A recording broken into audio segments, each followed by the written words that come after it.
Okay. Hello. Hello, everybody. Happy Sunday morning. Let's get on with this guy, which is gonna be fun.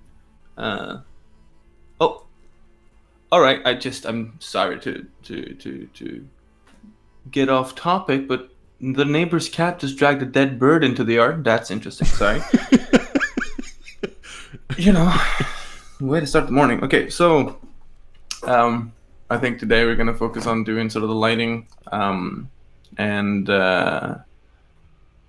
all the fancy stuff for this guy, and then I'll talk a little bit, about like the how I meld line art into the final product and like different layer modes to use. So we have some things to do. For you guys watching, if you have the chance, pass the stream around to people who might be interesting. Would be interesting to see. Yeah, there's just flat layers. Will for now. This is just the last two streams worth of progress. So we did line art first, and then I used the standard technique of like doing a little silhouette, which helps with controlling outlines and not having to deal with the character shape after that. And then I clip masked the colors on top, and then you're starting with a base layer of pre-saturated yellows and oranges. I worked up the colors from there. So everything that comes off, like it's kind of nice to work like that because you can rely on comparative contrast to lend a hand. So like most of the stuff that kind of seems to be blue on him at the moment is actually like desaturated yellows, which is quite useful. And so as we go along, I'll try and offset some of the more muted colors with like little touches of probably some more saturated yellows, sort of into the shadows and stuff. Yeah, one of my kind of go-to things to do tends to be warm shadows as a contrast to cold light. Um, and I'm thinking to kind of vary that up today. So I think we're gonna do like a warm light and then relatively cool shadows and then a warm underlighting as if he's running around like a deserty place.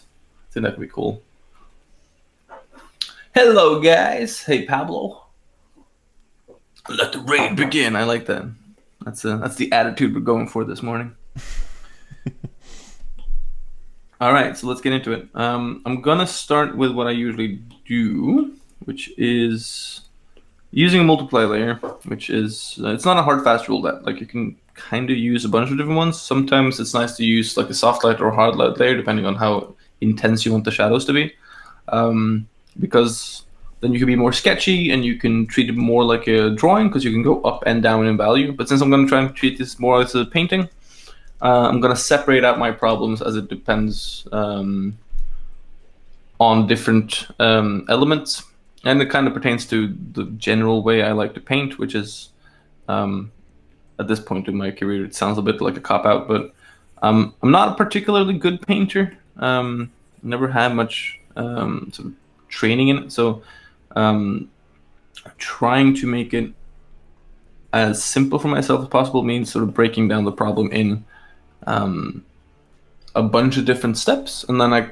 try and solve problems as individually as I can, and then ending up with a cohesive final product as I combine all those things for effect. So what I'm going to do is using sort of this cyan. Actually, I'm going to go with something a little more green. Should I go for green? I'm going to start now because I'm thinking sort of a desolate, sort of not Mordorian, but like desolate sort of desert place. So it's tempting to go with like a warm shadow, but I think a cool shadow as it reflects warm light and then like a warm under light as that would reflect sort of reflective light from heated ground. I think it'd be cool. Well, that is flattering, Pablo. But what I mean by not being a good painter is not sort of for self-deprecating or I'm not trying to be self-serving in that. Um, I'm not a painter. This is not a painting. This is a colored drawing. And so my entire way of painting is kind of cheating it, because thanks to digital media, essentially, I'm able to go in and separate out. I'm just gonna close the window. Separate out the problems of painting into individual steps that more closely reflect drawing than painting, and then solve my problems individually. Painting tends to be, even though it has its own breakdown, it tends to rely on a combined understanding of all the problems and like how they can be solved together. And I've yet to sort of master that. So this is more the process of a color drawing than a painting.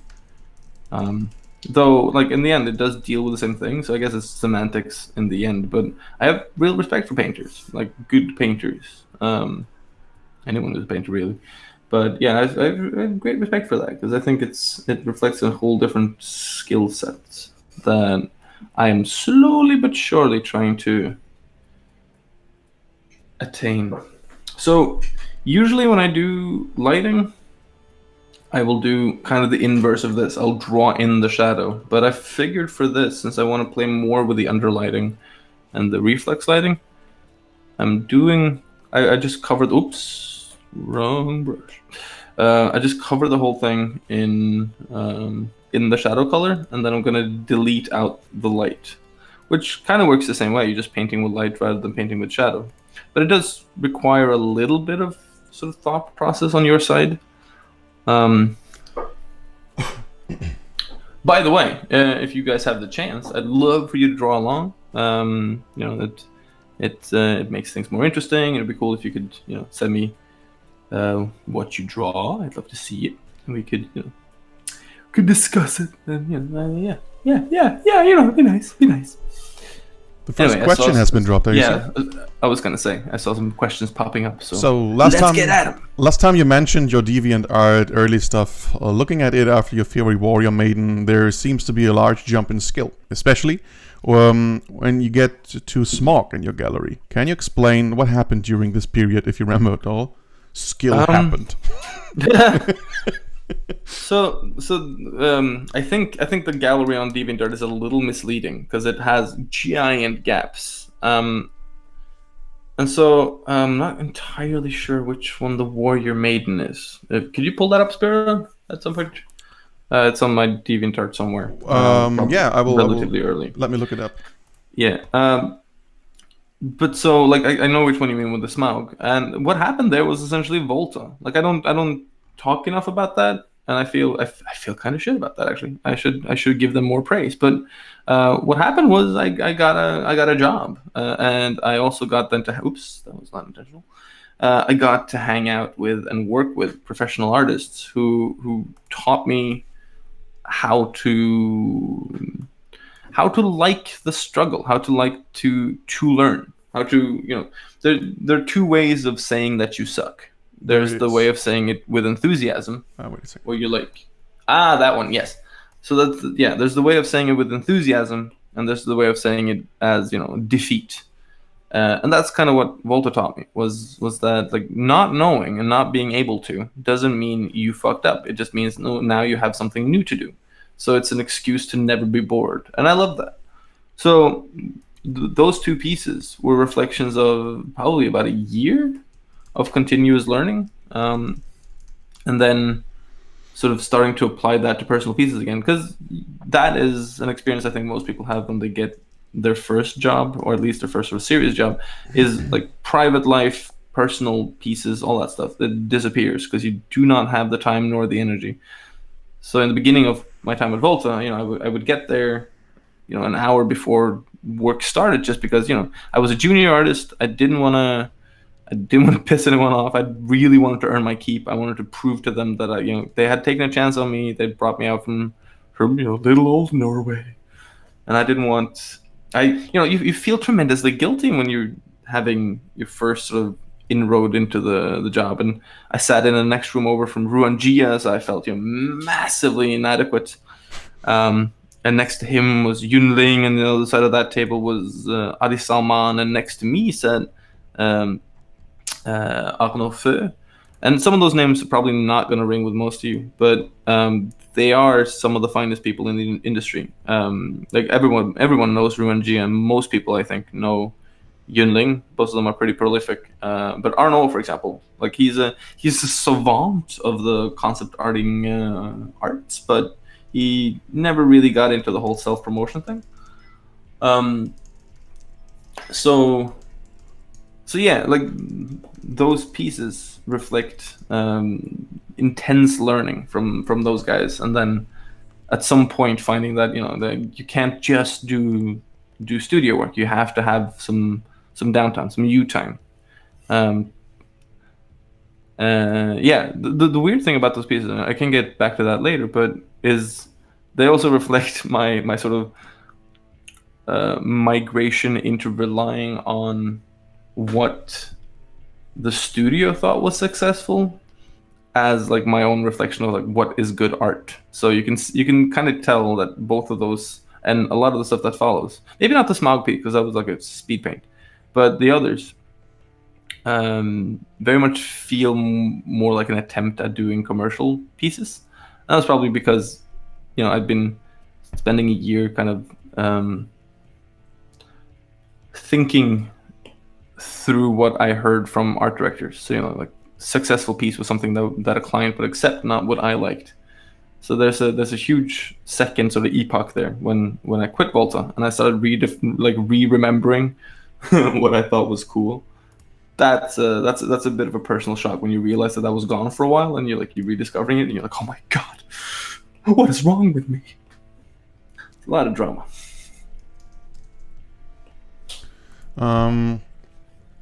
They demand that you write the names of the artists that you just mentioned. Just drop them in the chat and I will copy them over. All right, yeah. Let's see. Oh, this is gonna be fun. Arno,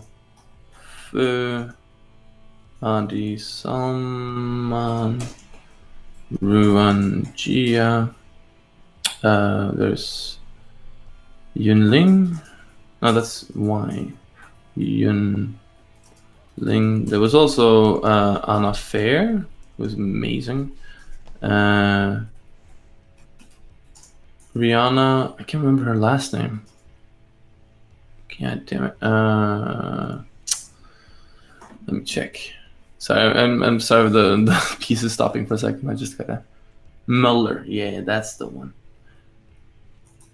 Rihanna Muller. And of course, Fred Rambo. Yeah. Legends all.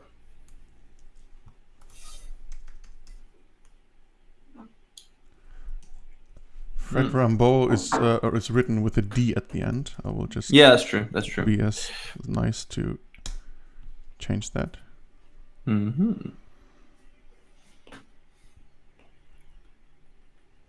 He contacted me I think yesterday or 2 days ago it was. Really? And said he loved the stream and everything. Yeah. Oh man, he is just a little shout out. I don't want to be that guy, but Fred is probably one of the nicest people in the industry. So when I was getting off from Volta and sort of going to Prague, he was one of the people who started setting me up with different freelance clients that he had, and he's such a naturally big brother person. So he was not in like the Orwellian way, but that would be a weird compliment. He's such a big brother. Natural creep. He's got cute security cameras everywhere. Naturally. Yeah, it's just double speak all day long. No, but he's just so. He's a very, very caring and kind person. In sort of all aspects of his life. So yeah, he's one of those people who just deserves a million times more recognition than he has. And I'm sure more people know of it than I know. But every time I bring him up in conversation, people are like, "Huh, who?" And I'm like, "What? How do you not know?" When was the time in Volta? It was between 2011 and 2014, I think. Yeah.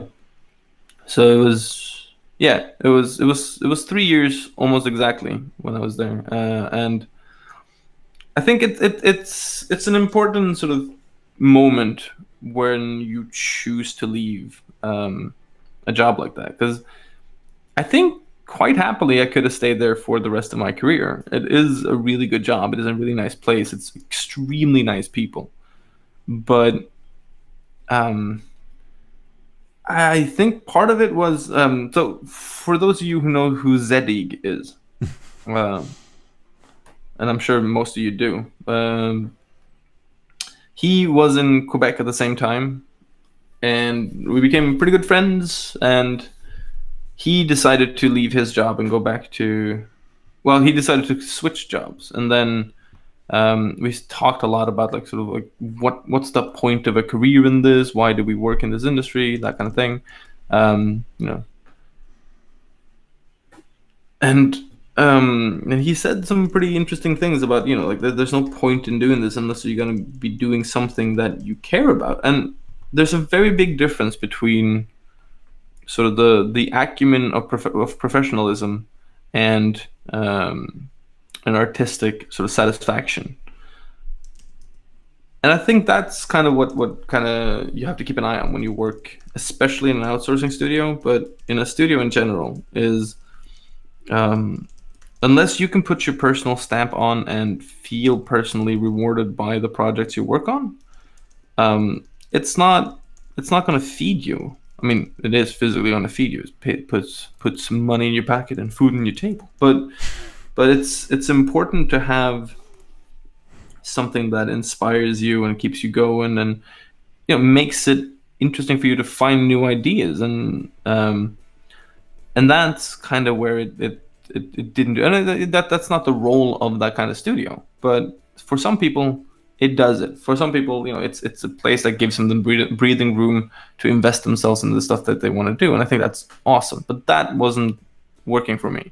So that became like the moment I realized that that I no longer, you know, was moving in the direction that I wanted to move.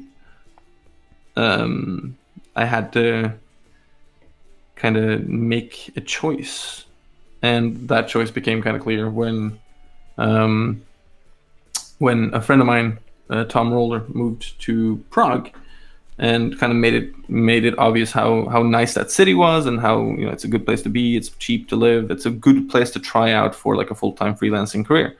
So bolstered bolstered by that, I went and tried, and it went pretty all right. So yeah, not to make too much of an epic saga out of that, but it is one of those things that seems bigger in the moment, surely, but it is an important moment for that kind of a career. So if you find yourself in a studio and you're slowly but surely feeling like your environment is changing you into something that isn't necessarily what you had in mind, then take a moment, figure out if that is the way you want to go, and if it's not, then get out of there. Pinchevich, I guess is the name, is asking, saying, "Hey Evan, I just realized I have a really similar process to you, and I'm always like, kind of my mind, if this was traditional, how the fuck would I do this? How do you deal with that kind of mentality? And also, if you were doing it in traditional, what would be your approach, if that makes any sense?" That makes a lot of sense. I think depending a little bit on how you feel about it, makes a big difference there. I usually, it was less of a like, how would I do this at least in my mind. It was less about like, how would I do this, and more like, oh my god, I'm cheating because I couldn't be able to do this traditionally, and then I would feel bad about using something like a dodge layer, or like like things that are purely digital as tools. I would just feel really bad about using them, because I would feel like, it's cheating, it's not pure. Of course, what it actually is me having learned a technique without understanding the underlying functions of that technique, and so, or the underlying mechanics of that technique. So that to me, it's kind of woo-woo magic. Like, it's not something I understand. It's just something I know how to apply. And the way I deal with it is kind of I kind of just accept first and foremost that like digital is always going to be different than traditional. I'm just going to close the sun just came out, and I am a creature of the shadow. Ugh.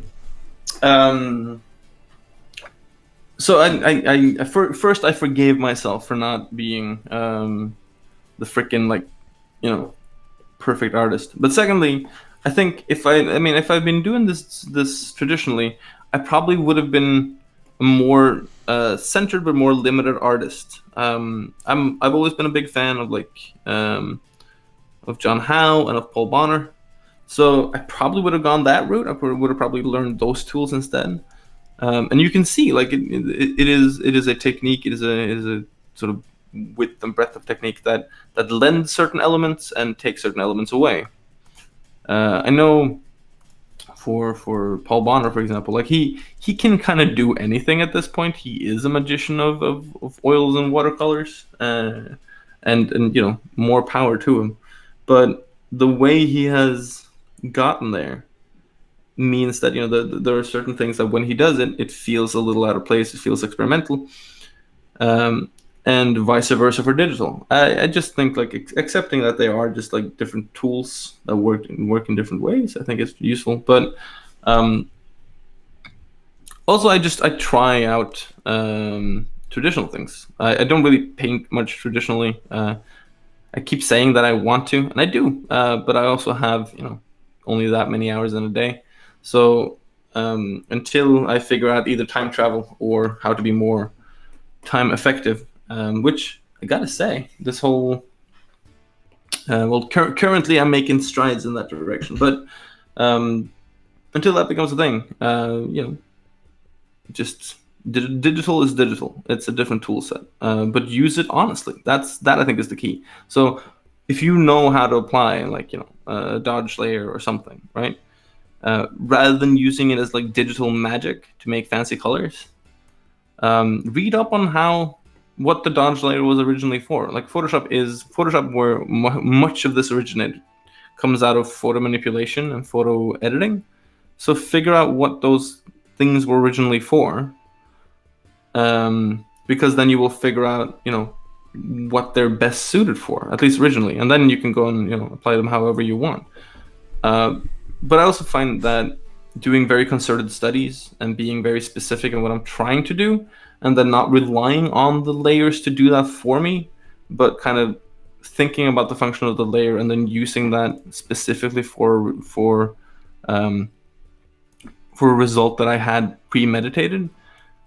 That sounds kind of weird, I guess, but that's the only way I've made it work for me without like giving myself a hernia because I'm guilty for working digital. It's weird, isn't it? Like we as especially I think especially with freelancers, because we end up sitting in a room all day alone, we kind of give ourselves all these like stresses, but then you end up you go to somewhere like Trojan Horse or like THU or IFCC or something, and you end up sitting, having a couple of beers with some other artists, and you mention this, and everyone's just like, yeah, we all have that same thing, and then we're all like, oh, this is stupid. We should just, get on with it. But yeah, no, I vibe with that question a lot. I hope that answer made any kind of sense. Rambles. Chupet, I will read this in a second, just along this line. Wazer is also saying, like, honestly, I doubt that those classic masters live today. They would ignore digital painting. Man, I agree.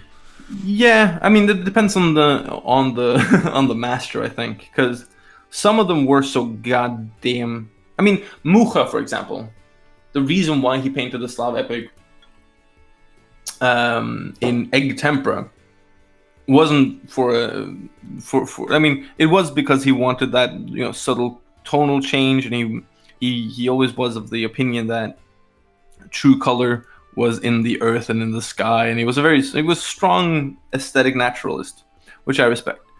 But I personally, I think it had to do with that he was a sort of semi-conservative in the Paris in the Paris sort of art scene. Though he like Art Nouveau was the new art, but it didn't come from anything that we would think of as the modern or postmodern art movement. It was definitely a return to conservative art values. And so I think literally he wanted to use egg tempera because egg tempera fed into the motifs of like icon painting, and there was a link there. So yeah, I'm not sure. Like I also like Da Vinci, as much as he was an inventor of many things, he was pretty conservative about other things. So yeah, I think I don't know, like the masters, they're all as flawed as anybody else. I think some of them would have ignored it. Some of them would have been vehemently against it. And some of them, like like Matthias Verhasselt, would have just revolutionized it. So, Japet, it may seem like a naive question, but I wondered a few things. What would you recommend for a young artist? And what would you say a young artist should study daily? I'm not finished by the second. There's much more. Also, let's first go with this one, and then I will go on because there's more. All right, I'm just gonna say a tiny bit of what I'm doing now and why I'm using the layer I'm gonna be using. So I'm using a darken layer now, just because if I use a normal layer, my discipline is so fucking bad that I would probably start rendering right away. So what I'm going to be doing now is dotting in the darkest darks. Right, I'm gonna settle for the darkest value and darkest color that I'm going to be using for my sort of core shadow color. I'm going to go in. I'm going to find the places where that'll most efficiently. I'm going to go for something like. Yeah, like pale dark yellow. And what I'm going to do is just like dot in everywhere where I can find where I would think there would be no light, where no light would squeeze in, not even ambient lighting. And then we'll go back and sort of redefine the shape via tertiary bounce light. But okay, so what should a young artist study? Was that the question? It may seem like a naive question, but I wanted a few things. What would you recommend for young artists, and what would you say a young artist should study daily? Oh, okay. So first and foremost, what would I recommend for young artists? Have no idea where you want to go. This thing is not about the end. It is about the journey, just to be perfectly cliche. It's important because a lot of people start out with this idea that I want to be a concept designer. I want to be a like a character designer. I want to be a thing. I want to be that. You have no goddamn idea, right? Like it's good to have a drive and it's good to have direction, but I know way too many artists who started out that way and then at some point end up like, oh god damn, I got this far and I hate it because they didn't take the time to figure out like what they actually like. They just heard that being like a character designer was a good thing, or being a background designer was a good thing, or being a matte painter was a good thing. And so first and foremost, figure out what you like, what you want to do, what's actually interesting to you and why. And then I would say learn to slow down. This is gonna take most of the rest of your life, so no need to hurry it along unless you want to be in the grave sooner than everybody else. I mean, it's not a race. It's a relay, if anything. And then third, start with the fundamentals, and then keep going with the fundamentals. All of the fancy stuff is not gonna work if you don't have your fundamentals. So if you want to do anything really, start with the people who figure out how to break it down into the most basic thing you can think of. So I know it's at this point like me just repeating myself ad nauseum and ad infinitum, but Loomis is so fantastic for learning how to draw anything. And not because he's like better than Berg or Hogarth or anything in breaking down anatomy, but because he's better at breaking down drawing as a discipline. And he breaks down how to think about the the gathering of understanding of the world and how to create a like drawing machine in your mind. So, um, what should young artists think about, or what should they focus on? Um, those kinds of things, I think. Find a direction, find the fundamentals, and then stick with those, because the fancy stuff is literally just people who have a better understanding of the fundamentals than you do, doing things that you haven't quite understood yet, and then it comes off as magic. Um, I know it's not like quite normal to bring up like Isaac Asimov when it comes to like painting. His acumen for painting, I had no idea of. But I go a little darker on this. But he had a fantastic point when he said magic is just technology that lacks understanding, or something to that effect. And the same kind of goes for art, right? Like when we say art, it's literally just technique that we as audience have yet to quite understand, and so it seems magical. And so, stick with technique, stick with the fundamentals. That's the stuff that's going to save you in the end. Same thread of questions we also have. Do you play, I guess, games? Oh hell yeah! But kind of, I play games that that kind of fulfill the things that my job or whatever else like doesn't quite do. Right. So I don't get to hang out with my friends when I work much. Oh, that's not entirely true. Sometimes I go down to my friend's tattoo studio and sit and draw, which seems like a strange place because it's so goddamn loud. But it's good company and it's great coffee. So I like being there. But when I found myself sort of locked up in my studio for a little too long, playing with friends online is fantastic. It is just the goddamn best. So that's great. So then usually when I do that, I play like just random VR games with my friends. It's great. It's also pretty good exercise. Like you end up so gross and sweaty afterwards. It's pretty fantastic. Um, but other than that, I play a embarrassing amount of Total War games. I think like in my child's mind, I still want to be a glorious conquering king in the mold of Alexander. Except like I've read enough about Alexander to know that he was almost as much of a liability as he was a fantastic ruler. But still, there's something to that. Like whatever gets you in childhood is going to stick with you, and I think that that childhood fantasy of just sitting on the sidelines and moving tens of thousands of soldiers around, oh, it just gives me a good feeling, man. Like I've been playing Three Kingdoms, the newest Total War game, which gotta say right off the bat, pretty good. A lot of good base elements, but I'm really glad that and this is gonna get nerdy, but the Radius modder team got in there pretty quick and like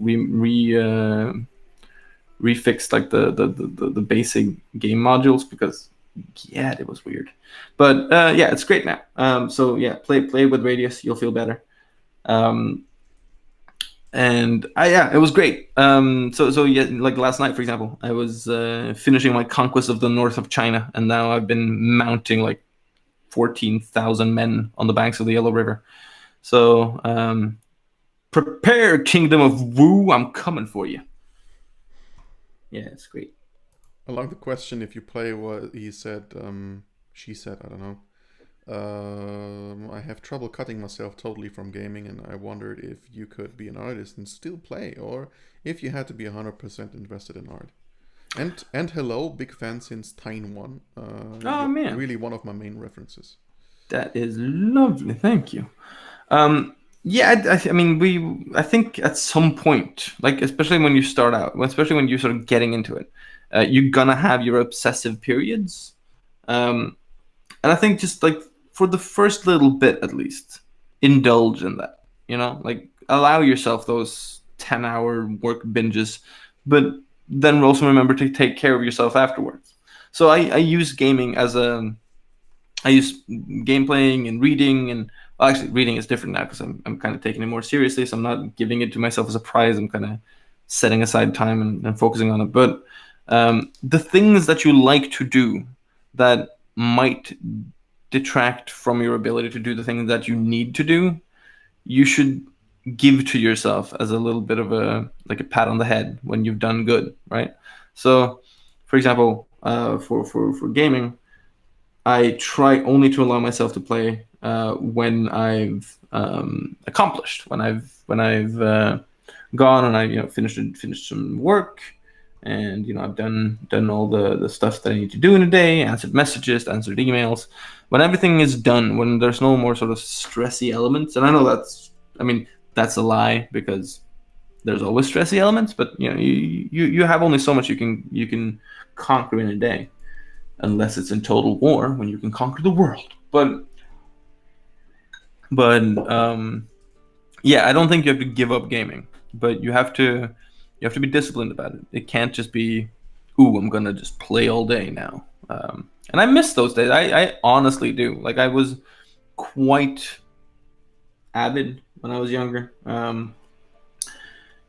I was never sort of competitive, so it's kind of pathetic. But it's just like, I know people who had chances of becoming like professional gamers. Some of them did, and that's pretty cool, I think. But I just loved spending like a whole day, just like arranging my guys in like Age of Empires or something. Like, I would build these like massive battle arenas for myself in Age of Empires, for no good reason other than like I really liked setting up units, because the same reason why I played Warhammer. I never really played Warhammer much, but I loved collecting the figurines and setting them up and making dioramas.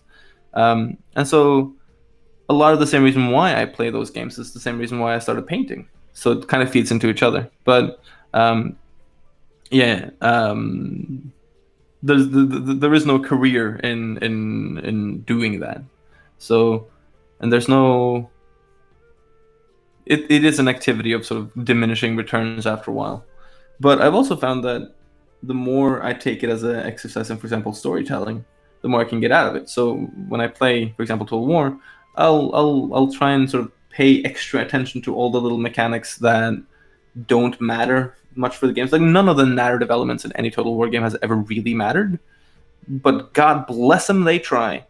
And so I take full advantage and sort of tell myself the story of my core characters as I go along. And that makes it fun. That makes little inspirations for little stories that I can, steal for Tyne or for this or for that. So yeah, like, get out of it what you can, but you don't have to give it up. It's fun. You have to have some fun. You have to be you. God, I'm ranting again. Sorry. No, you're good. This is not a rant. I remember when I was playing Age of Empires and Command and Conquer. I basically only played these games to build walls. Oh, dude, Red Alert, building a wall of Tesla coils and then just like waiting for the hard enemy to just like send waves of dudes against it, and just seeing those little guys getting zapped. Like, ooh, oh, what a psychopath I could have become if I indulged. Jesus, I mean, looking at it now, I feel like a sociopath, But also these, when you played Nod, I mean, GDI were so boring, but Nod with these Scorpion Tower thingies, it was just fun.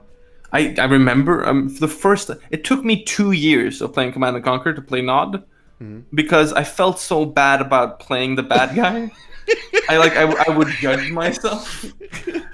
Okay. And so, but then I finally, I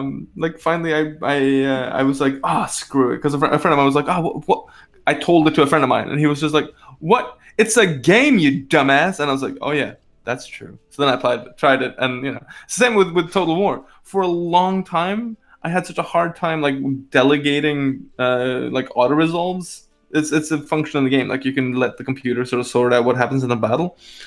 And I was like, I could save more guys if I played the battle myself. So like a campaign would take a year because I would just like never let anything go. And if I lost like one guy more than I needed to, I'd feel so bad for like the rest of the day. I get it. It was the same for me with Knights of the Old Republic, like years ago. Oh yeah. When I at one point I was like, the game is boring. I will play a Sith, but I constantly picked the nice answers. Like, what the fuck are you doing? Like, you're supposed to be a Sith. Yeah. I just messed it up. You Yeah, always do. that's where D&D saved me. Like when taught you, like, yeah, life is just theater. You're not playing you're playing a character. And I was like, oh Mm. yeah, that's what fun is. And Mm. then anyway, Yeah, we got more. Uh, oh, we have one answer to the question we had. We have you have answered too. It's a longer one.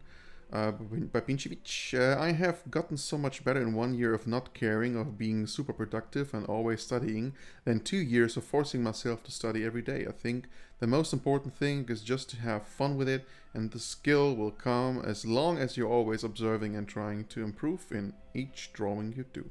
Nice. absolutely. I will make a little addendum to that, and it's like that attitude is super important, right? But it comes from a place of a little bit of confidence and security. So what you probably earned from that first or the first 2 years was a baseline of problem solving ability, right? So while it feels real shitty in the beginning when you have to just like force yourself to be like, oh man, there's how many bones in the body? Why do I gotta learn all this? I just want to draw some cool things. But the thing is, all of this stuff, all of the little things that you learn at the knee of Loomis or Hogarth or whoever, it's not the Bible. It's not the be all end all, but it's problem solving tools, and that's usually where lack thereof is usually where art blocks come from. And so you're entirely right. The moment you can figure out how to make the learning process fun for yourself, that's when you win. That's when you can just go, all right, so now I got to learn this, and then or rather now I want to learn this, and then you go and you learn it because you've learned how to learn. So that, if I can revise my answer from earlier, um, the first thing you got to learn is to learn how to learn.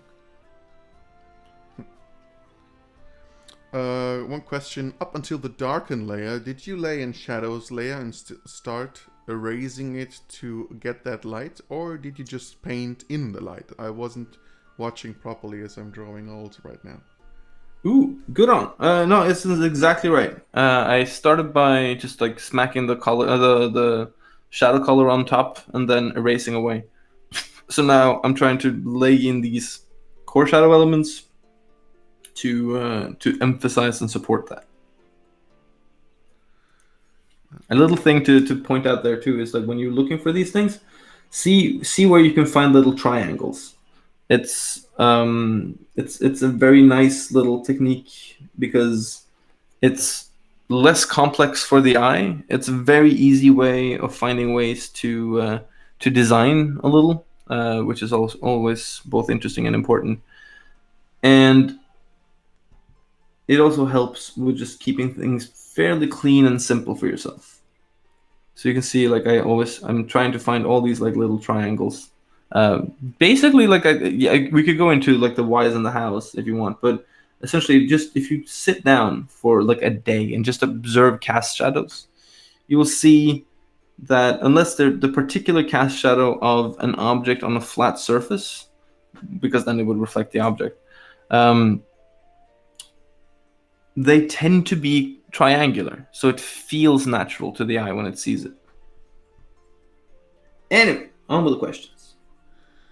Hi Evan, how do you come out with the story and the design of your character? Example, like if you read or watch fantasy stuff most of the time and it becomes a part of your knowledge, and that's why it helps you to come out a design and also fun. I'm guessing he means come up with.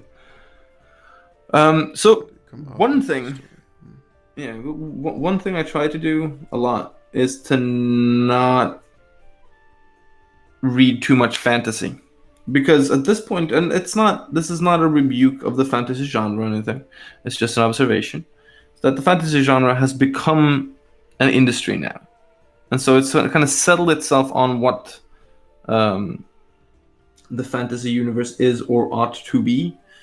Not ubiquitously. There are grand examples, but I'm talking in general here. So I try to, in general, think of fantasy in the way of Dunsany, essentially. Lord Dunsany was one of the real early guys, and he focused very much on fantasy being a storytelling engine, but also that fantasy should be reflections of the real world in like using the fantastical as sort of the hook. And I think that's pretty important. I think that's a good way of doing it. So if I'm making a character, I try not to think like, oh, he's a paladin and blah. Rather I try to think of like, okay, what's a paladin? Why is he a paladin? What does he want? What does he need? And then from those questions, I can try and deduce a personality from which you get posing and you get a lot of sort of the central elements from the drawing. And you can think about personal motivation, which of course is linked a lot with the personality.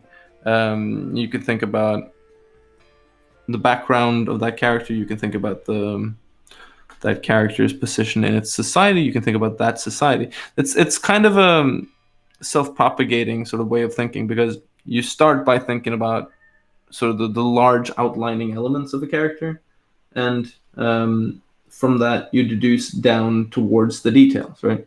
So for example, for this character, it was kind of loose outline stuff, so the kind of went on thinking as I drew, which is breaking one of my own rules, but it's a live stream, and it's going to be very poor entertainment or very poor reason for you guys to stick around if I'm just sitting here thinking for like half an hour. But if I'm doing professional work, it is almost embarrassing to sort of be in the studio hour, because I'll usually just sit and think. I'll be thinking about like the baselines of the character. I have a whole talk about this, but like I almost never get artist blocks anymore. Never say never, but because I plan out so that by the time I sit down to draw, I have a plan. I'm not looking for anything on the page. I know what I'm trying to draw, right? So when coming up with characters, I think that's super important, because otherwise you're just relying on your innate like you're too liable to go for the cliches if you don't do that. So when thinking about a paladin, right? Like a paladin is essentially just like a Templar, and a religious nut with a sword or a hammer or something. So you have to then think about, are we going to go for this cliche or that cliche? Are we going to play up that cliche and then undercut it with an element? All of those things are super important for a character. And so this guy right here, he's kind of cliche, right? He's an angry orky blorky. He's not that interesting. I didn't have time to come up with some interesting backstory for him, but I like the idea that he's like a headhunter against those who would normally be headhunting him. And you could play off of that, and I could like come up with one more interesting story. But I think story is super important. Otherwise, we have nothing. So like figure out the character before you start drawing is kind of my go-to way of dealing with character creation. Does he have a nipple piercing? Well, he does now.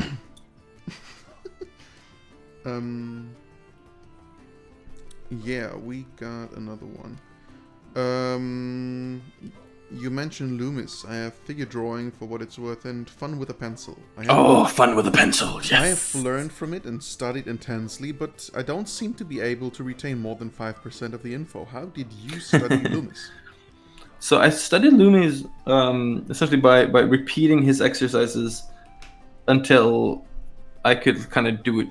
And I feel like I should go back and do it again. Maybe we'll do like a study stream thing where I go back and redo Loomis, because that'd be fun. But so the thing that Loomis does isn't you don't do it as a questionnaire or like a memorizing exercise, because that's not what it's about. Loomis is about developing the internal mechanisms for drawing, right? So when he teaches in Fun with a Pencil, he has that potato technique where he's like, yeah, draw from this side and then this side. It's about getting you to develop the ability in your own head to appreciate and understand the three-dimensionality of an object, and then being able to turn it in your head. And the only way to do that is to force you to break things down into basic three-dimensional shapes, using them as a guide to how these things turn three-dimensionally, and then reapply the detail as your best understanding of more complex three-dimensional shapes. So the way you understand Loomis is to literally ascertain the technique, not memorizing the words. So I very often suggest using Loomis as a training book, right? And so just repeat the exercises. It's less about what he writes. It's like the reverse of Loomis's color and light. Loomis doesn't not Gurney's color and light. Gurney doesn't really propose many exercises. I think there are a few, but he kind of just goes through and has pretty good sort of explanations of what the different color and light elements are. But because there's little practical info, it's not as good of a teaching book, I think. But so yeah, Loomis, just you gotta treat it as a how-to, and just repeat it until you have it at your fingertips. And then when you have it at your fingertips, then go out and apply that stuff in the world and see what it gets you. Because drawing from life, especially like, you know, out and about, cafe sketching, that kind of thing, like it's good by itself. You know, like direct observational drawing, you're never not gonna get anything out of it. But if you can do it with the understanding and the breakdown techniques that Loomis teaches, and then get, you know, a deeper understanding. Ooh, that was not good. A deeper understanding of what you're actually drawing. That's about 4 bajillion times more worthwhile. Bajillion. So bajillion. It's a big number. I don't know if you know. It's a pretty big number. But yeah, it's weird and kind of esoteric with Loomis, but it's very much worthwhile. So yeah, go forth, kick ass. I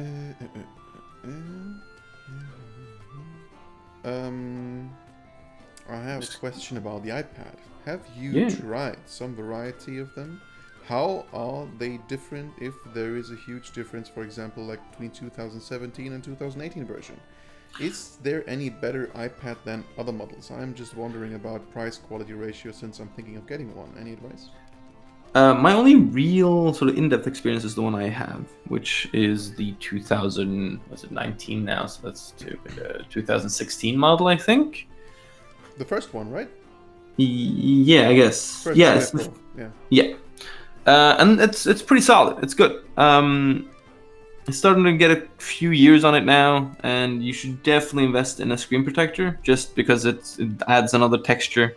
The oily kind of texture that the screen has by itself, it's not terrible, but it's also not great, and it just leads to some weird and annoying issues. So yeah, get a screen protector. I have something called DigiShield or something. You can get them free. You can get them real cheap off of Amazon or eBay. So do that. It's good. I've tried a little bit the newer one. I think it's a 2018 model, which is also that one's real nice. It solves a lot of the problem with the pen, so you can charge it just by snapping it to the side, and rather than like sticking it out from like the charging port, which is real awkward. Yeah, the only sort of issue I have with it, which is baked in, it's not really something, it's not a fair criticism, but it is a criticism nonetheless, is one, of course, the size. I wish it was the size of a Cintiq. I wish it was like, if they would make a special iPad just for me, I would insist that they make it like A3 size. I don't care if it makes it less mobile. I would love a larger screen. That shit would be great. And I know what you're thinking. You think, yeah, but see, I don't want an iMac. I don't like the UI. I'm just saying an iMac with the usability of an iPad Pro would be. Now we're talking. I would buy that instantly. And I gotta say, like, I know what you're thinking too, because it's like, oh, but Evan, you have a Cintiq. Why don't you just use your Cintiq? Because of the goddamn gestures that they've come up with for stupid Procreate. I love Procreate. It's a stupid degree. So trying to go back to Photoshop now is it's not so bad. Like I spent so many years learning and using Photoshop that it is a familiar beast to me now. But I still find myself like tapping the Cintiq screen when I want to go back, when I fucked up and I gotta like redo some things. And oh, the fury I feel when that happens is not rational, but it is very real. Because yeah, it's so elegant, it's so simple. Procreate is, and I know I sound like a shill, and yeah, but it's true. It's just, they've just struck gold with some things here, and it's just so nice. So it's hard to go back to Photoshop after that. Also, just like the usability and the ease of the, yeah. Anyway, enough fanboying, um, but so for the iPad, since that's what we were supposed to talk about, it's good. It's good. I wish it was great, but it is real good, and it definitely is on par with anything I've tried before. It is. It has everything What apart is from the missing? size. What is missing to make it great? The size, I need something a little bigger just for comfort.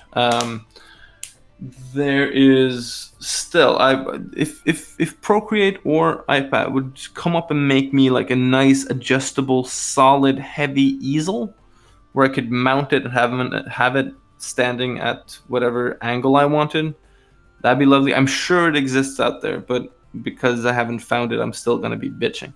Um, and Battery life, it's not bad, but like if you want to go out, like part of the functionality of of having something mobile is to be able to take it out and about. And if you want to sit outside on a sunny day, you need high screen brightness, and that's going to tap your battery out in about an hour. So it's maybe an hour and a half. Um, and so I'm looking forward to. I'm not saying it ain't gonna happen, but I'm really looking forward to when the iPad can catch up with the promises of its own functionality. Maybe the newer iPads have a better battery life. That's possible. Your cousin Kim is here. Hey, Hi, Evan. Just want to say it's Allah, really cool you've started streaming. Very entertaining stuff. Keep it up. tusen takk. Um, in your Magic the Gathering paintings, how much time would you say you took to make one painting? Yeah, that very much depends on the painting. Some of them went real easy, and some of them were like, "Oh God, what am I doing with my life?" So generally, I think it would take about somewhere between 10, maybe 15 hours, depending on the painting. Some of them are larger, some of them are smaller too. I think the quickest one was 6 hours, and that was like I was stunned that day because like everything just fell into place. It was one of those magical painting moments. You were like, I've gotten better, and then the next day everything went to hell. But for that day, at least, I felt pretty good. I personally, I wonder if what the viewers think about this study streaming for Loomis, because I think that is a really nice idea and really nice concept for the Patreon. Would you guys be up for that? Would you like? How many of you would want to see that? That's my question. We have more questions. What are there Windows alternatives or drawing painting software that's great? I hate Apple and have all Windows stuff, so wouldn't want to buy an iPad just for Procreate. Oh, come on, then having an iPad doesn't mean you have to get all kinds of other stuff from No, Apple. okay, Apple fanboy. Let me take care of this.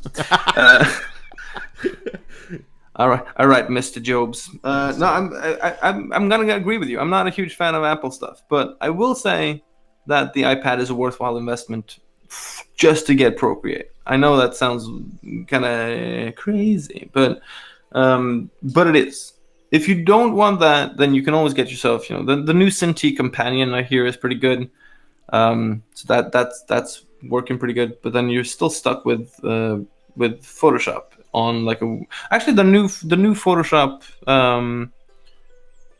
It has they made like a functionally mobile Photoshop, I think, which is like everything's been sort of streamlined a little. Yeah, So and for all there's a I new know, that one. might be real good. But There's a new app called Fresco coming up. oh, there you go.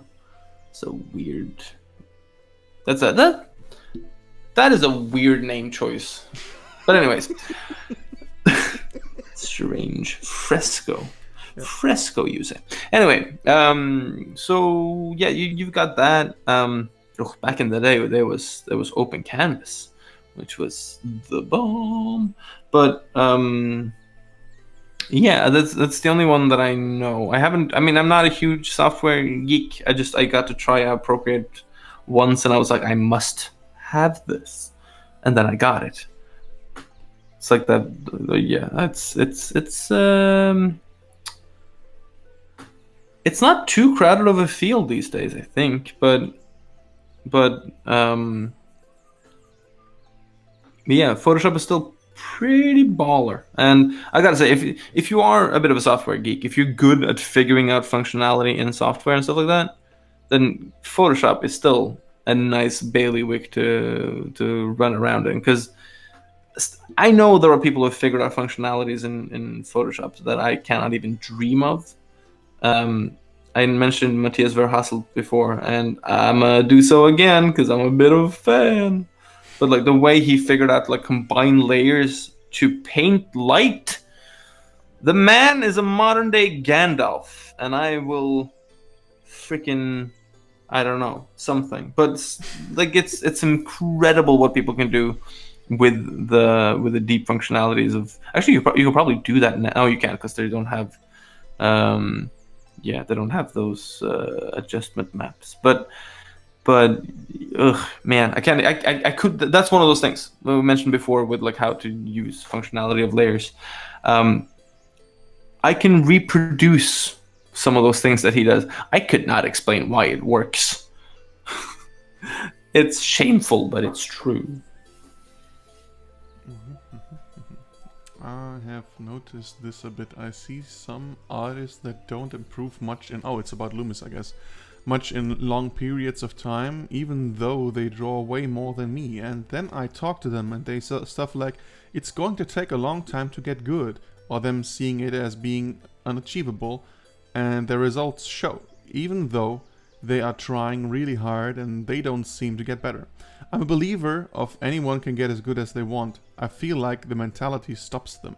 Any thoughts or experience on this? Well, yeah, the mentality thing is definitely true. A lot of people, say that, or rather, a lot of people draw a ton and don't seem to improve at all. And a lot of the time, I'm not going to say that it's ubiquitous, but a lot of the time it's because people tend to draw a lot of the things that they already know how to draw, because that's where you're pretty sure of getting a nice result. And that is, I mean, that when you think about it, becomes a self-explaining phenomenon, right? If you already know how to draw something, then you draw it because it's pretty, then you're not going to get better at the things you don't know how to draw. So it's a difference between comfort zone doodling and actual studying. And so drawing a lot doesn't mean you're studying; it just means that you're drawing a lot, putting a lot of lines on paper.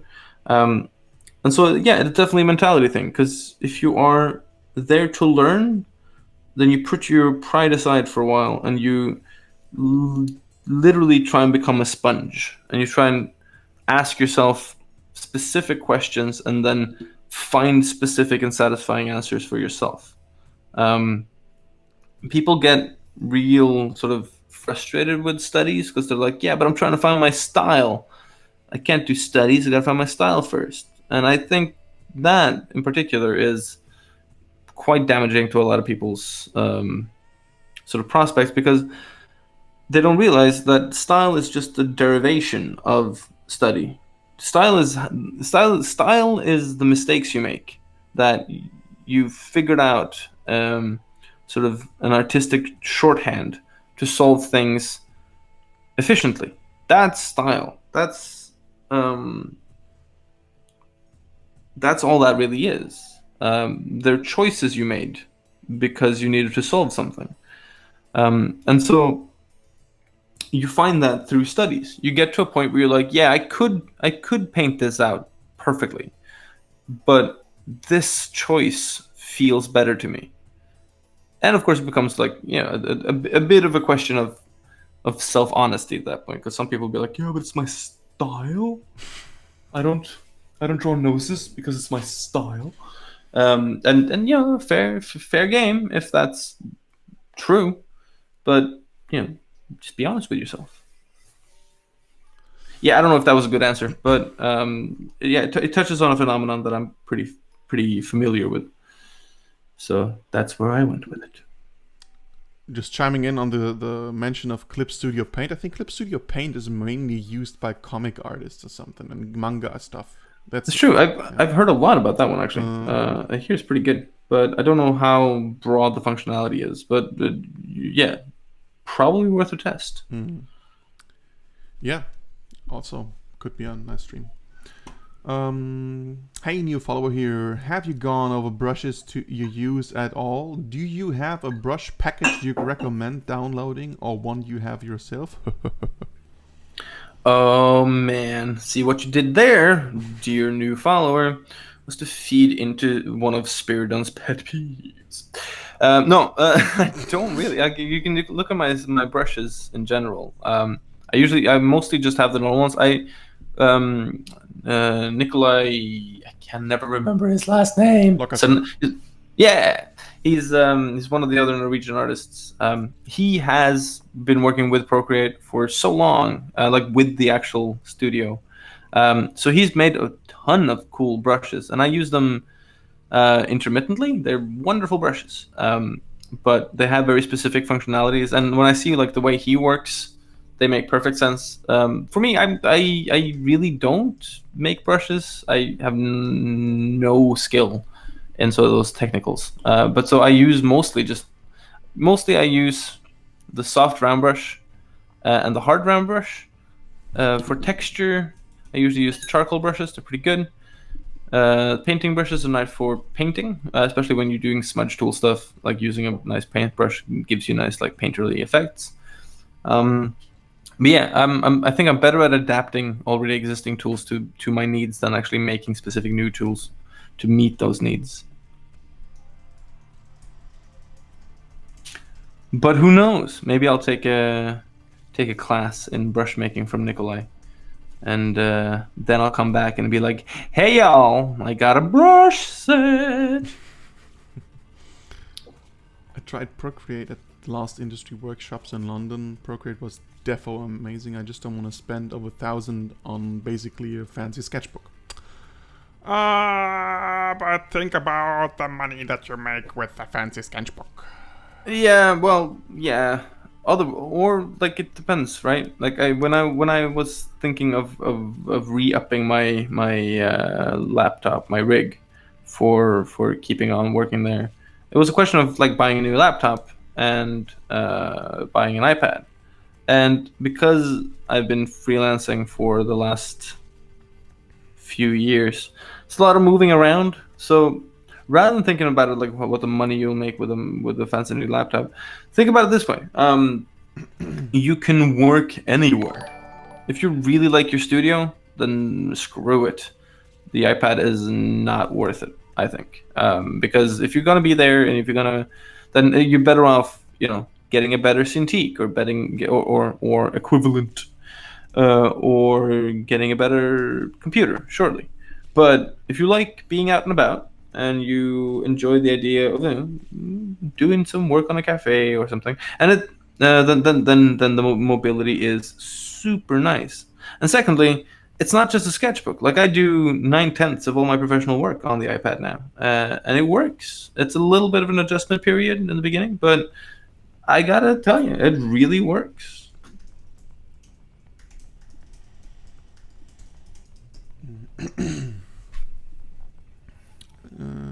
It would be interesting to see at least once how Evan approaches studies. It would be okay for only half an hour to. Yeah, it's the thought is out there. Making a study day. Yeah. Maybe do like a morning study streams, for example. Maybe it could be just like without chat and anything. You're just studying and people going along. You know. Yeah, that's a good idea. Yeah. So it stays more effective for you and is something to enjoy visually only for the watchers. But yeah, nice idea. Wrote it down. Yeah. See no touchy, people. Keep it in your pants. I love a paint over stream of Patreon's works. Yeah, we talked about that before. For that, the Patreon needs a little bit more numbers, and then it's easy to do that. Yeah, but that is definitely in the works, as it were. Yeah. I was joking about the sketchbook. I have a Cintiq Pro 24 in my studio and don't move much, so I would use iPad when settling down after work. It would be nice to do proper digital work outside studio, though. Hell yes! So that alone is kind of worth it, actually. When I first got mine, I was still in Copenhagen. And so, like, I would stay at the studio till, like, 1 in the morning sometimes, just because I was finishing, like, personal sketches and things like that.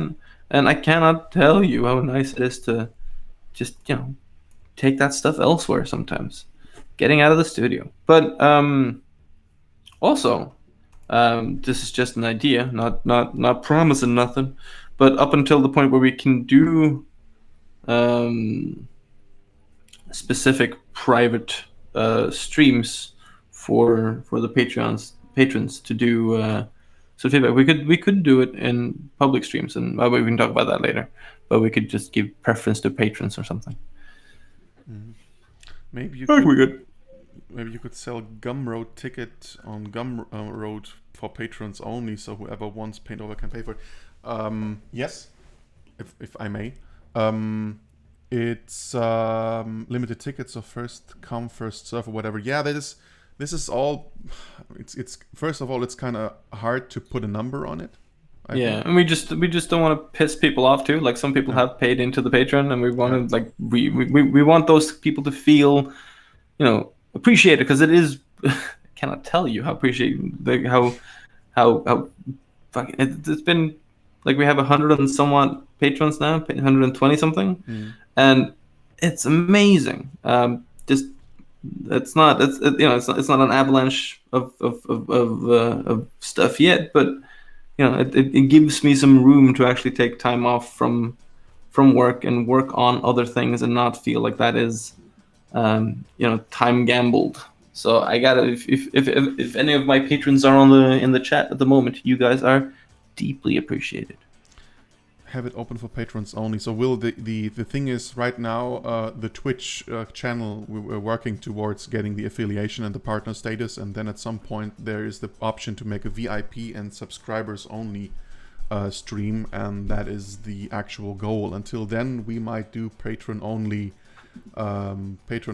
streams on YouTube, where we share the link on the Patreon account for people with with the, like, all patrons probably, and you can chime in. Now, overpaint and mentorship is seriously a case for later. That's at some point. But it's coming. Yeah, it's coming. Oh yeah. Is the picture you're working on now for a client super into dark crystal at the minute? The concept art and a new series coming out have got me excited. Any chance you'd ever draw a Skeksis? Oh yeah, I mean, get that stuff on the Patreon, people. That would be awesome. Yeah. I love the original movie. I saw okay, so just to go a little ranty, I saw the trailer for the Netflix. That's Netflix, right? Yeah. I think it's Netflix.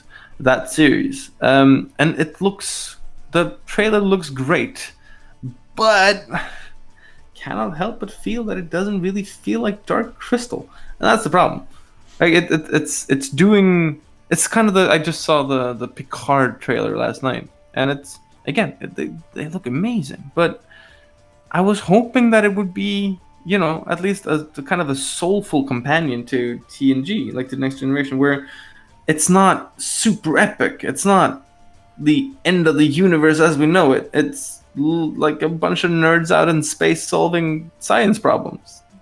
I don't know, like, yeah, like that's what I like about TNG. That's kind of what I wanted. But I mean, it's still Jean-Luc Picard. I'm probably still gonna watch it, but still, if you've seen Star Trek Discovery, some people probably like it, and that's cool.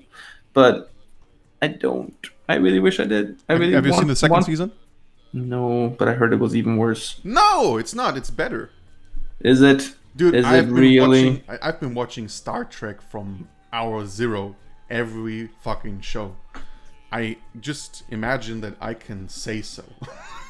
It has some meaning at some point. Yeah, I mean, I'll take that for good fish, but man, I need to be impressed because that first season was garbage. Yeah, but the second one is with Spock and everything. It's really more interesting, and I will just say that I also think that the Picard trailer looked really cool. I'm sorry. Oh yeah, no, it did. It looked really cool, but again, like, that's not like if I wanted crazy, heavy, star fantasy stuff, then I would watch Star Wars. But Star Wars is turning into something completely different too.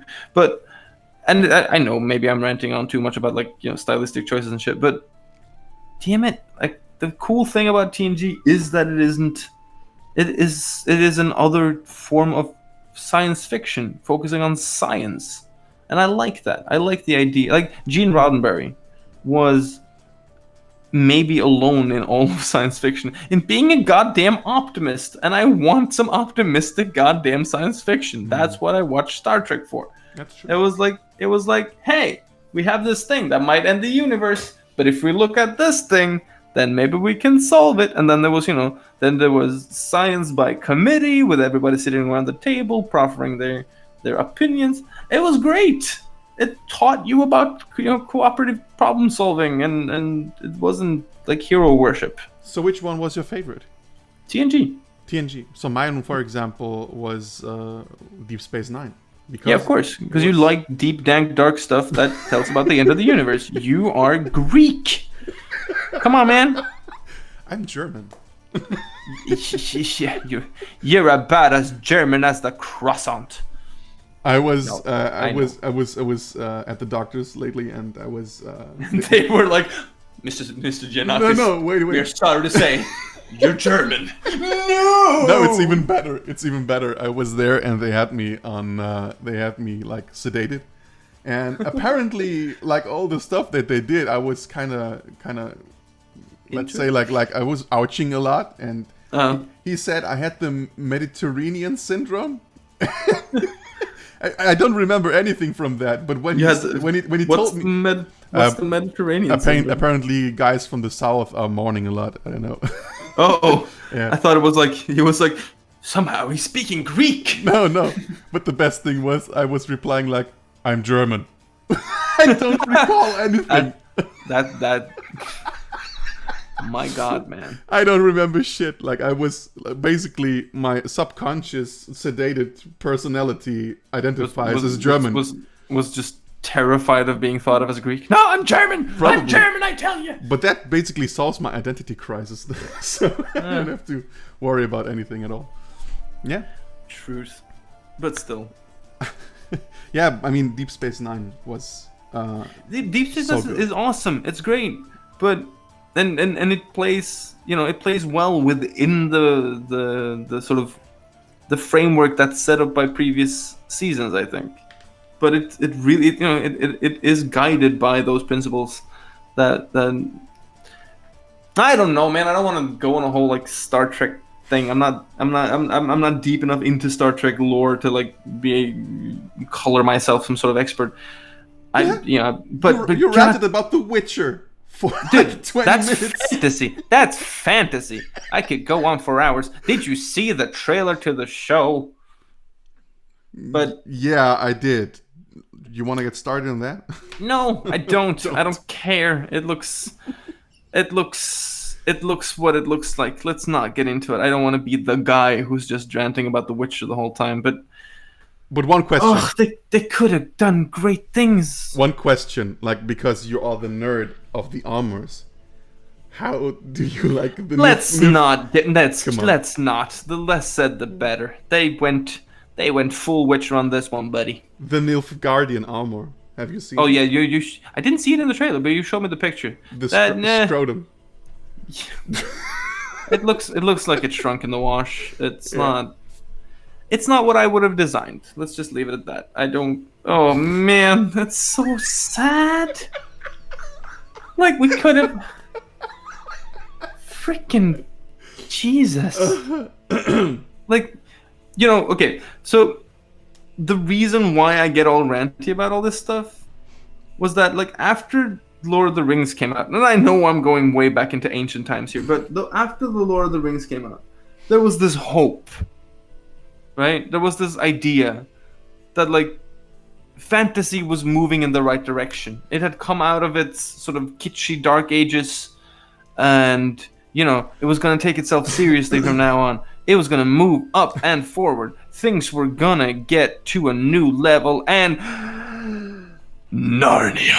No, Narnia was not that bad, but it was a step in the wrong direction again. And then Narnia got embraced, and I got to say, like, I love Narnia. I do. But Narnia was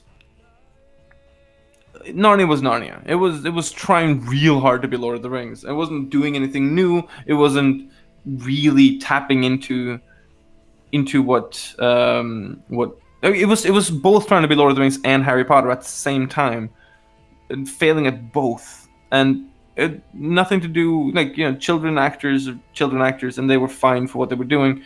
What really just didn't work was this just lack of pointed aesthetic, and that's kind of been a calling card for fantasy ever since. It happened in The Hobbit. It happened in it's called, like, anything you can think of, and now it's kind of been passing over from that into, like, historical fiction. So you see it in, like, Vikings, and of course historical fiction has always been plagued by this, but it's historical fiction. Come on, people. And, like, if you've seen that Templar series, no. It's like this story. I don't need a Templar story to be interesting. I can have any cliche there, but they could at least, get a costume designer that knows the difference between wool and linen, and, like, can design a brigandine that at least looks padded. Like, and don't send people into freaking battles without helmets on. Come on. So you really watched it? Yeah, a couple of them. They're Templars, man. It's like my childhood. But still, I mean, I know. It was bad I didn't, from the first hour. Of course it was, but I had hopes. I always have hopes. I still have hopes that the Witcher thing might be good. It could be. Henry Cavill. I mean, okay, he gets a lot of shit for Superman, but that's not his fault. If you want to see him do something great, you should see The Man from U.N.C.L.E., which was a great film, and he did a great job in it. He's a good actor. He's a good... I mean, literally, point me out any actor who could do a good job with the Superman movies. The Superman movies. He was perfect as Superman. Yeah, but... I mean, he is a good actor, but those were... I mean, he didn't come off as a good or interesting or fun Superman. He was just cardboard. A paper cutout of Henry Cavill could have done the same job at some point. But... He did what he could. It's kind of like with the what's her name? The lady who plays Sansa. I don't know. Anyway, Sophie Turner. Turner, that's it. Like, she was awesome in the early seasons, and she's still a great actress. But you can only Lena Headey too. You can only do so much with with what they got, and that's what I'm afraid of with the Witcher thing. It's like Henry Cavill is good, but what I saw, I was like, no. So I'm not. I just want something nice, okay? If the Amazon Lord of the Rings, which is not Lord of the Rings, but like Second Age stuff, I have no idea how that's going to be good. Because what text are they going to use? What are they going to go off of? What the frick? I don't know. It feels like maybe they wasted a lot of money on buying an IP where they could just made something up if they're just going to make it up whole cloth anyway. But you want to get on it.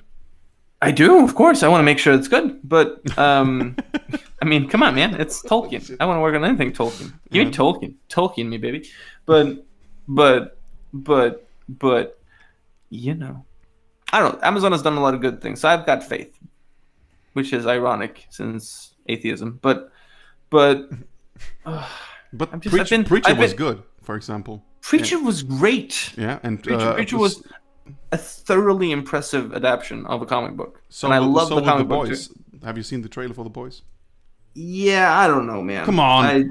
I think I don't know if that's gonna work in movie form or in TV series form. It's like the new HBO Watchmen thing. Yeah, I I'm was like going there. it might be Fabo, but I don't No, know. I don't know if Jeremy Irons can save us from this one. no.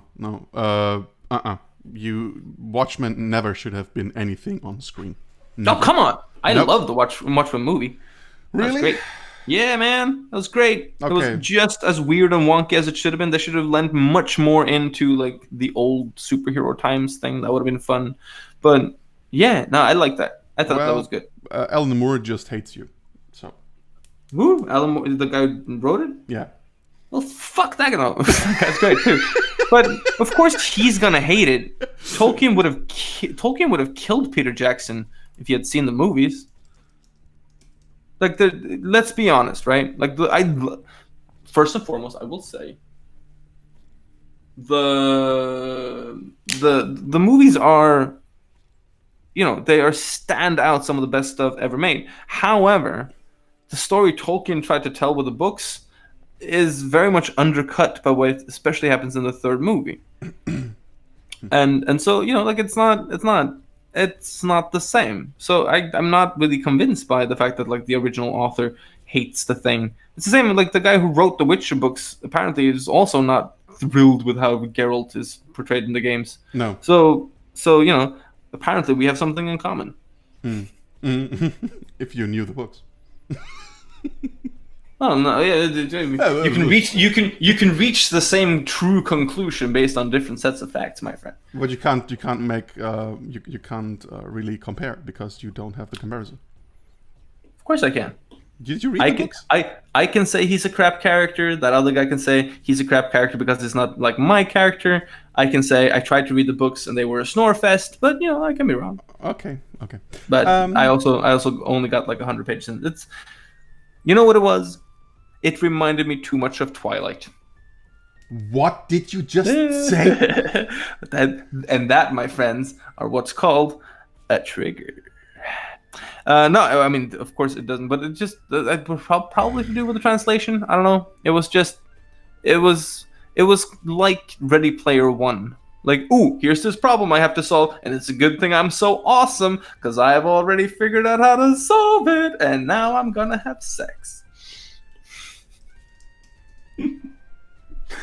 I won't say shit anymore. We got a question. I think I just ruined the stream, people. No, I should go back and read those books again before having an opinion about The Witcher. I agree with this. You really should. They are really good. And learn Polish. Hey everyone, I have a question for Evan. Do you still work at the Idea Academy? Do you recommend art direction course to someone that wants to become a concept artist? And I'm gonna say, in 10 minutes we close the stream. All right. I did. I've been there. I was there now this summer, and I'm hopefully gonna be back next year. Yeah, the Idea Academy is pretty goddamn great, I will say. I don't quite like. I haven't been in the academic part of it, so I can't really tell you what course would be good to go to, apart from my course, of course, next summer sometime or next year sometime. I mean, if you want to be a concept artist, I would say that you could do a lot worse than going to the Idea Academy. It is. That sounded like a real good. It sounded so bad. Oh, I gotta. No, I gotta what I cut mean this is. out. No, what I mean is, what you can do a lot worse. I mean, you can't. Like, what I mean is, the major function of art school is to get to surround yourself with like-minded individuals who can help you push yourself. That's the point. And in that respect, I think the Idea Academy is probably the best place I've ever been to. What I will say is that any school like that is only as good as you are, right? Like you only get out of it what you put into it. So whatever course you go on there, you're probably going to be returned with a bunch of advantages. So I can't tell you what course would be the best one to choose, but if you go to that school, it will pay dividends. That's what I will say.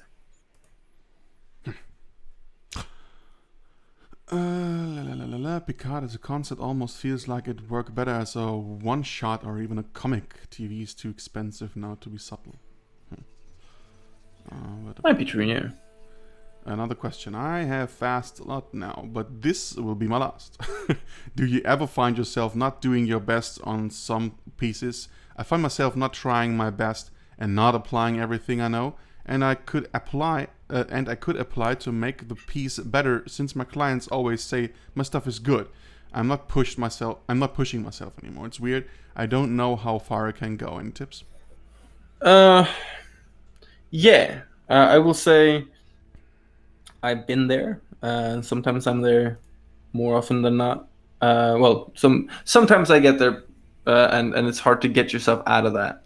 And I think first and foremost, like interspersing your private work and your commercial work can be a good solution, so that you essentially whatever you're willing to put into your private work should reflect the amount of work you're willing to put into client work.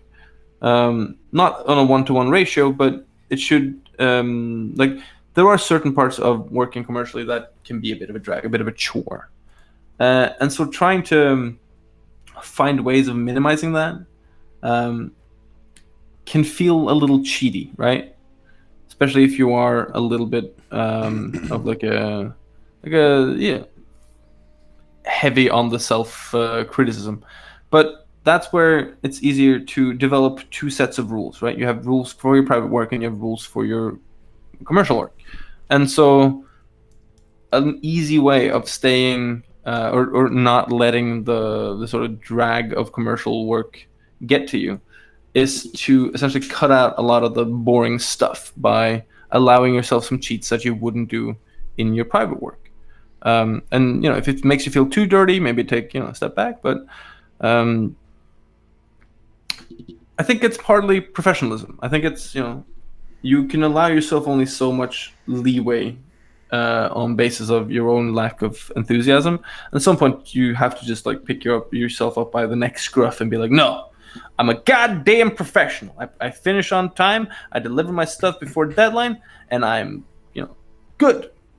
Um, but if that's not working, if you have like a proper downtime, then I for my own part at least, I try to analyze it. I try to figure out exactly what it is that I don't find entertaining or fun to do, and then I try to change that up so that that part of the process becomes less of a chore, right? So if I'm struggling with putting in the time to make like good clean line art, then I'll try and change up my work style so that I skip the line art and I work from rough outline shapes and inwards instead rather than from line art and up. If it's the colors that is the difficult thing, then I'll try different ways of sourcing color harmonies and color combinations from other things and applying them. Or like thinking differently about colors, like rather than being like, oh, I'm gonna go do some red and green, um, I'll go and like do some studies about color theory and try and figure out like what we've done with this one, trying to apply a lot of comparative contrast so that we get a much greater sense of color dynamics, even though most of the colors we're running with here are within sort of the gamut spectrum of like the yellow family.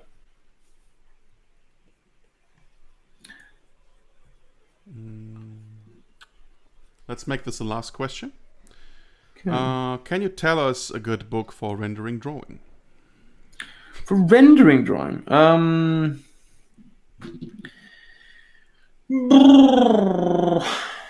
it's a good question. Actually, I do I have one. Just let me go find it. 2 seconds.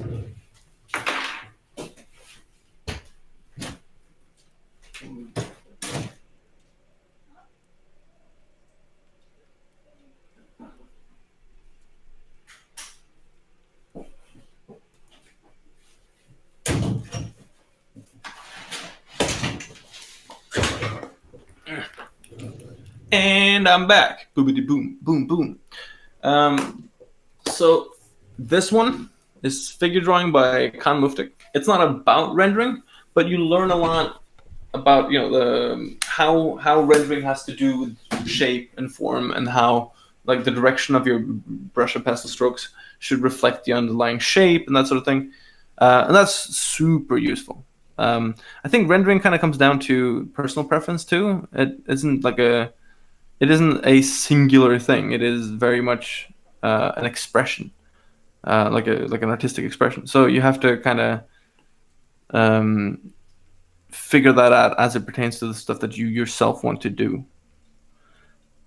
So yeah, I think I learned a lot from reading through that book. So I would suggest that one. What's the name of the book? Oh, Maybe hold the cover. Figure Drawing for Concept Artists by Khan Muftik. Very nice.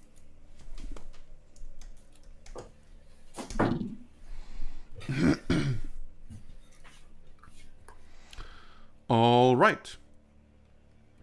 So we are at almost 140. And Yeah. what does the drawing say? Well, we're getting there. Another stream and it's done, or? Yeah, I think so. So we've kind of as you can see,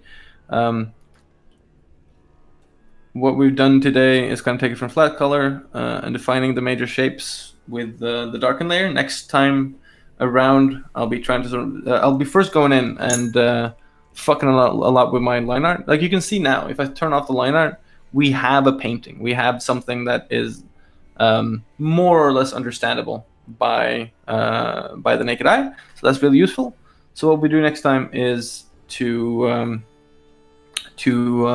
smudge out a bunch of the lines so that we can get into the rendering more. I'll be using some, I guess, hard light to define better the sort of the roundness of a bunch of the shapes.